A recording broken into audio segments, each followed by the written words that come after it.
என் அப்பா சாலமோன் இறந்த பிறகு என்னையவே முழு இஸ்ரேல் தேசத்துக்கு ராஜாவாக்க ஆசைப்பட்டு ஜனங்கள் எல்லாரும் என்கிட்ட எங்கள் அப்பா சுமத்தின பாரமான சுமையை நீக்கி ஈஸியாக்குங்க, உங்களையே நாங்கள் ராஜாவாக்குவோன்னு சொன்னாங்க. ஆனால் நானும் பெரியவங்க சொன்ன நல்ல ஆலோசனையெல்லாம் தள்ளிட்டு இளைஞர்கள் சொல்லி தந்த மாதிரியே என்னுடைய சுண்டு விரல் என் அப்பாவுடைய இடுப்பை பார்க்கிலும் பருமனாக இருக்கும், நான் இன்னும் அதிகமாக உங்களுக்கு பாரமான வேலைகளை தருவேன்னு நான் சொல்ல என்னை ராஜாவாக்க மாட்டோன்னு எல்லா ஜனங்களும் என்னை விட்டுட்டு போயிட்டாங்க. கேட்கக்கூடாதவங்க பேச்சை கேட்டதுனால எவ்வளோ பெரிய வாய்ப்பு கிடைச்சும் என் கை நழுவி போயிடுச்சேன்னு ரெகபயாம் தன்னைத்தானே நொந்து கொண்டான்.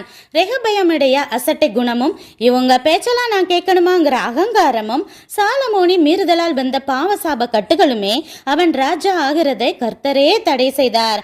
நமக்கும் நல்ல வாய்ப்பு வரும்போது மனித ஆலோசனைக்கல்ல, முதலில் தேவ சமூகத்தை காத்திருந்து தேவன் தரும் பதில் நமக்கு பிடிச்சாலும் பிடிக்கலைனாலும் முழு உள்ளத்தோடு கீழ்ப்படியும் போது கொஞ்சம் கொஞ்சமா உயர்த்த ஆரம்பிப்பார். நம்மை விட்டு வலிவி போன வாய்ப்புகளை விட பெரிய வாய்ப்புகளை கொடுத்து ஆசிர்வதிக்க தகுதியான ஆலோசனைகளை மட்டுமே கேட்டு செயல்பட கவனமா இருப்போம்.